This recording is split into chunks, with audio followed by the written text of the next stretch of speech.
Em nome do Pai, do Filho e do Espírito Santo. Amém. Invoquemos a presença do Divino Espírito Santo sobre nós, para que possamos abrir o coração para a palavra do Senhor.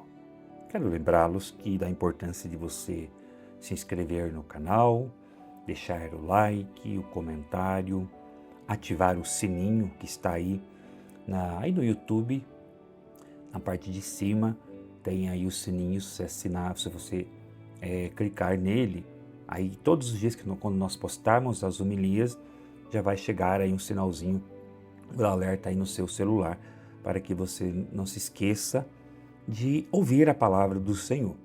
Então, compartilhe, mande para mais pessoas, para que possamos crescer nesta experiência com o Deus Palavra, com o Evangelho do dia.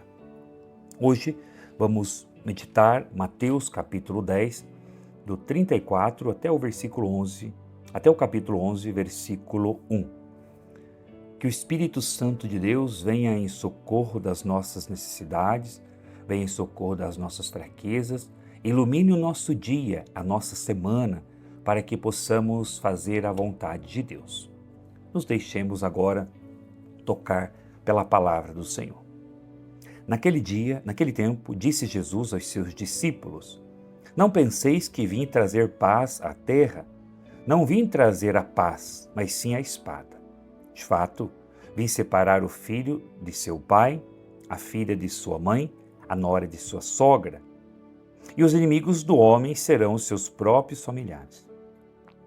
Quem ama seu pai ou sua mãe mais do que a mim, não é digno de mim. Quem ama seu filho ou sua filha mais do que a mim, não é digno de mim. Quem não toma a sua cruz e não me segue, não é digno de mim. Quem procura conservar a sua vida, vai perdê-la. E quem perde sua vida por causa de mim, vai encontrá-la. Quem vos recebe, a mim recebe. E quem me recebe, recebe aquele que me enviou. Quem recebe um profeta por ser profeta, receberá a recompensa de profeta. E quem recebe um justo por ser justo, receberá a recompensa de justo. Quem dera ainda que seja apenas um copo de água fresca a um desses pequeninos, por ser meu discípulo, em verdade vos digo, não perderá sua recompensa. Quando Jesus acabou de dar essas instruções aos 12 discípulos, partiu daí a fim de ensinar e pregar nas cidades deles. Palavra da salvação, glória a vós, Senhor. Que a palavra de Deus, palavra que hoje existe de cada um de nós, a radicalidade do seguimento, que essa palavra perdoe os nossos pecados, nos conduz à vida eterna. Amém. Jesus apresenta algumas exigências radicais para os discípulos. É preciso decidir-se e escolher a Deus, mesmo diante de renúncias e sacrifícios, incluindo o afeto e a proximidade da família. É necessário mudar radicalmente de mente e coração, desapegar-se de ideais, projetos pessoais e falsas seguranças para encontrar o Senhor, para deixar-se transformar por Ele. Jesus, no Evangelho de hoje, quando ele diz que ama seu pai e sua mãe mais do que a mim, não é digno de mim, não está incentivando a divisão nas famílias. Isso é importante nós refletirmos. Por isso que a palavra de Deus, ela precisa ser meditada, refletida, mas à luz da igreja, do magistério da igreja. Senão eu posso interpretar a palavra de qualquer forma. E até às vezes querer abandonar a família por causa desse texto. Então Jesus não está incentivando a divisão nas famílias, nem desprezando os pais. Ele mostra que o reino de Deus exige prioridade absoluta. Quando alguém decide viver o Evangelho de forma autêntica, pode encontrar oposição até mesmo dentro da própria casa. Então, muitas vezes, o que a gente ouve, né? A esposa é de Deus e o esposo não concorda que ela venha à igreja, que ela busque a Deus, que ela reze. Ou às vezes os filhos não concordam com os pais, às vezes os filhos que também vêm à igreja e os pais não querem que o filho, até já ouvi de pais dizer que o filho tem que ir para balada, para festa, ao invés de ficar na igreja. Olha que absurdo. Os pais incentivando os filhos a buscar as coisas erradas. É o mundo de hoje, a mentalidade mundana que nós vivemos. Então não é para abandonar os familiares, mas para dar prioridade a Deus. Depois ele usa uma expressão que não vim trazer paz, mas a espada. É uma linguagem simbólica. A espada representa a divisão que acontece quando alguns acolhem Cristo e outros o rejeitam.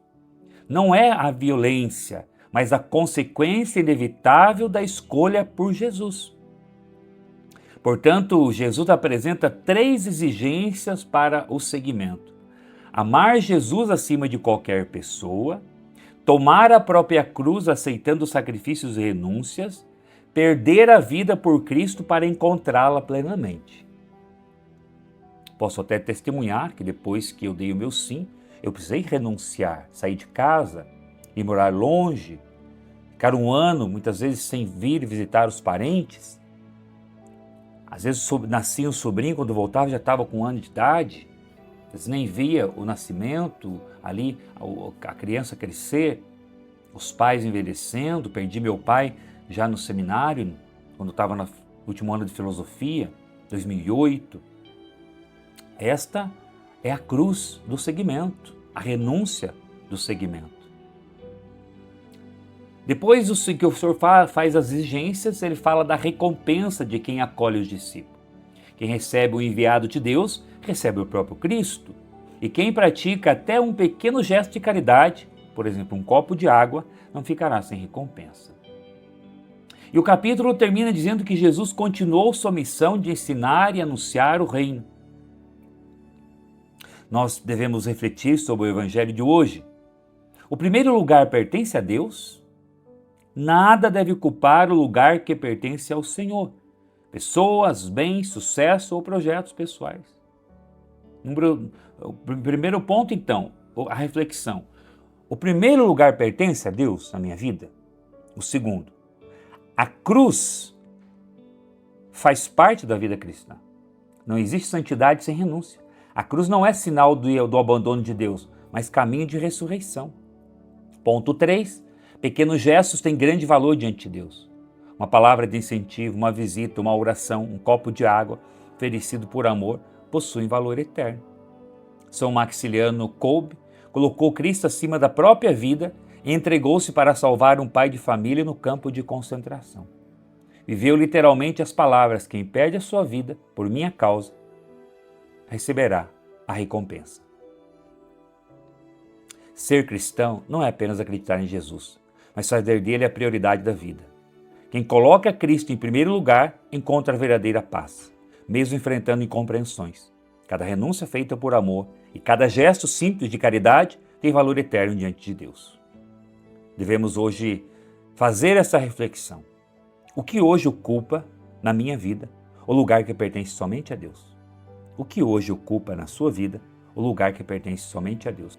Reflita sobre isso e que hoje você possa, até mesmo se preciso, procurar a confissão e confessar o primeiro pecado, amar a Deus sobre todas as coisas e o próximo como a si mesmo. Que Deus abençoe você, em nome do Pai, Filho e Espírito Santo. Amém.